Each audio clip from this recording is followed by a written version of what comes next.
तो बच्चों ये क्वेश्चन कल था, कल की क्लास में बहुत गड़बड़ हो गई थी, तो ये क्वेश्चन मैं भेज ही नहीं पाया, तो इसी को आगे मैं आगे से कर रहा हूँ।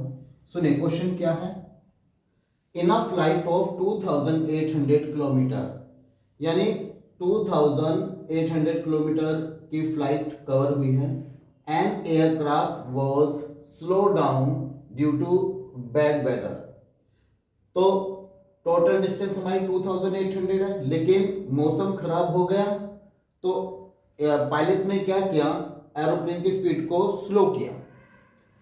अब slow down due to the bad weather, it's average speed reduce by 100 kilometre per hour. Pilot ने एरोप्लेन की जो स्पीड है वो 100 किलोमीटर पर आवर स्लो कर ली। End time of the flight, जब स्पीड स्लो करेगा तो कॉमन सेंस की बात है, इतनी डिस्टेंस को कवर करने में ज्यादा टाइम लेगा। वो टाइम डिफरेंस कितना आ गया, 30 मिनट, यानी उसे अपनी डेस्टिनेशन पर पहुंचने में 30 मिनट ज्यादा लगे, राइट। वो कहता है find the original duration of the flight, flight को पूरा करने में कितना टाइम लगा ये बताइए आप। चलिए पहले तो हम डिस्टेंस निकालेंगे। हमने कहा let the original speed of the aircraft, let the original speed of the aircraft is equal to x kilometre per our. ठीक है। द एंड द स्पीड या न्यू स्पीड कर लेते हैं, and the new speed when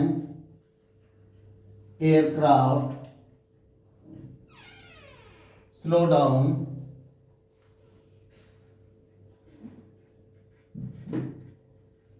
by 100 kilometer per hour is equal to x minus 100 kilometre per hour.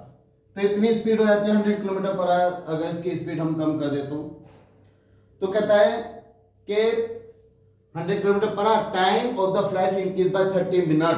तो ध्यान से देखिए हमारी इक्वेशन टाइम की फॉर्म में बन रही है, तो हम कहेंगे the original time taken by T1 is equal to original time taken by the aircraft is equal to distance upon speed। Distance कितनी है बच्चों, 2800, और स्पीड थी इसकी x r। T2 क्या है, new speed, time taken bye aircraft with new speed. कितना distance तो उतना ही था 2800, लेकिन जो एयरक्राफ्ट है उसकी स्पीड रह गई थी x minus 100 kilometre per hour. तो ये हो गया कितने आवर लगे। तो उसका जब ऐसा होता है तो जो टाइम का डिफरेंस है वो आधा घंटा बढ़ जाता है, यानी जब उसने अपनी स्पीड स्लो डाउन कर ली तो new time T2 minus T1, new time minus original time, वो 30 मिनट का रह जाता है। 30 minute, new time minus original time is equal to 30 minute. New time क्या है 2800 upon x minus 100। Original time क्या था 2800 अपॉन x। 30 मिनट आवर में कन्वर्ट कर लेते हैं 60 से डिवाइड करके, 31 से 30, 32 से 60, यानी 2800 upon x minus 100 minus 2800 upon x is equal to half hour. तो ये डिफरेंस हो गया। इसका आगे मैंने कैलकुलेशन कल तो की थी, वो रिकॉर्डिंग रुक गई तो इसकी वजह से डिस्टर्बेंस हो गया। तो ये देखो ये कैलकुलेशन मैंने यहाँ भी लिखी हुई है। तो 2800 minus upon x minus 100 minus 2800 upon x is equal to 1/2 हो गया, नहीं 30/60।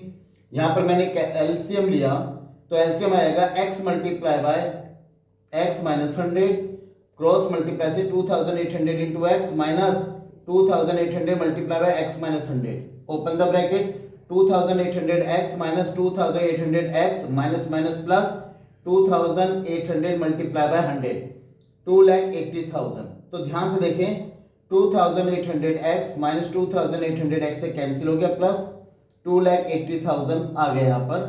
तो क्रॉस मल्टीप्लाई करूंगा तो 2 की मल्टीप्लाई 2,80,000 से जाएगी और ये क्रॉस मल्टीप्लाई करके उधर पहुंच जाएगा एक्स स्क्वायर माइनस 100x।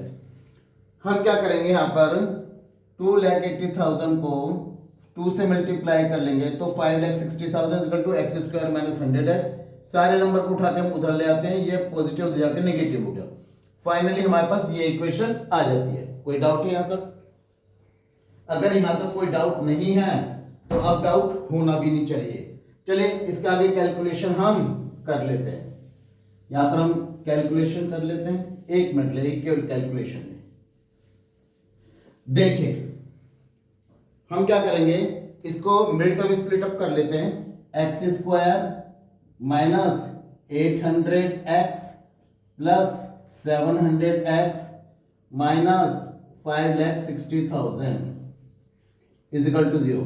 ए माइनस 800 प्लस 700 माइनस 100 होता है, 8 7 जा 56, तो ये हो जाए 5,60,000। ठीक, यहां से x कॉमन ले लेते हैं, x multiply by x minus 100 plus यहां से 700 कॉमन ले लेते हैं, x माइनस 7 8 जा 56, 800 आ गया। We can take x minus 100 once again as common, multiply by x plus 700 is equal to 0, x minus 800 is equal to 0, so x is equal to 800। ये x क्या है? x तो speed है, तो this is 800 kilometre per our, kilometre per our, and x plus 700 is equal to 0, x is equal to minus 700 kilometre per our. किसी भी aircraft की speed negative तो हो नहीं सकती, तो इसको तो हम कर देंगे neglect. So the speed, original speed of the aircraft is 800 kilometre. चलिए आप पहले इसे लिख लीजिए। गुड, तो हमारे पास स्पीड आ गई 800 किलोमीटर पर आवर, और डिस्टेंस कितनी है जो इसको कवर करनी है? डिस्टेंस है हमारे पास 2800 किलोमीटर। तो time is equal to distance upon speed. तो डिस्टेंस कितनी? 2800 और स्पीड कितनी? That is 800। 0 0 का 8 7 जा 56, तो टाइम लेगा यानी इस पूरी डिस्टेंस को कवर करने में लेगा उसके 7 hour. I hope you have understand it. चलिए कम टू द नेक्स्ट। चलिए बच्चों फिर से स्पीड टाइम पर बेस्ड एक अगला क्वेश्चन लेते हैं। That is also very important question, क्योंकि अगर वहां पर कोई डिफिकल्ट वर्ड प्रॉब्लम आती है क्वाड्रेटिक इक्वेशन से, तो उसमें एक अच्छा क्वेश्चन है। इससे पहले वाला भी अच्छा क्वेश्चन था। सुने, an aeroplane left 30 minute later than is schedule time. एक एरोप्लेन है, अपने शेड्यूल टाइम से वो 30 मिनट देरी से उड़ान भरता है। And in order to reach इस डेस्टिनेशन, क्योंकि वो 30 मिनट ऑलरेडी लेट उड़ान भरी उसने, अब वो कहता है अगर उसे अपनी डेस्टिनेशन पर जहां उसे पहुंचना है, विच इज 1500 किलोमीटर अवे, जहां इसे पहुंचना है वहां पर टाइम से अगर इसको पहुंचना है, तो it had to increase its speed 250 kilometre per hour. तो इसे अपनी स्पीड बढ़ानी पड़ेगी। भैया 30 मिनट लेट देरी से उड़ा और 1500 किलोमीटर की दूर इसे जाना है, और अगर वहां पर टाइम से पहुंचना है तो इसे अपनी स्पीड इंक्रीज करनी पड़ेगी। ओके, तो it had to increase its speed by 250 kilometre. तो ये कितनी अपनी स्पीड बढ़ा लेता है टाइम से पहुंचने के लिए? 250 किलोमीटर पर आवर। तो वो कहता है अब आप हमें ये बता दीजिए what is it's usual speed. तो इसकी ओरिजिनल स्पीड क्या है? तो सबसे पहले हम कंसीडर कर लेते हैं late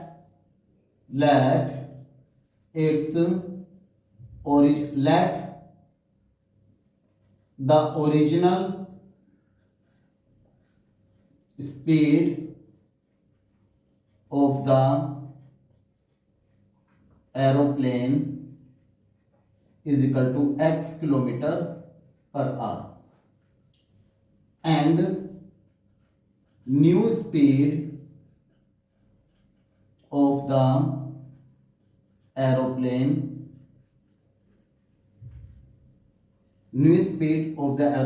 is equal to x plus 250 kilometre per our. इतनी स्पीड उसकी बढ़ जाती है।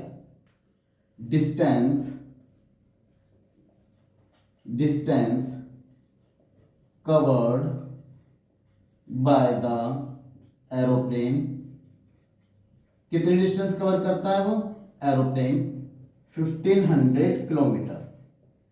सो कितना टाइम लेता है, हम कहते हैं let t1 is equal to time taken by the aeroplane with usual speed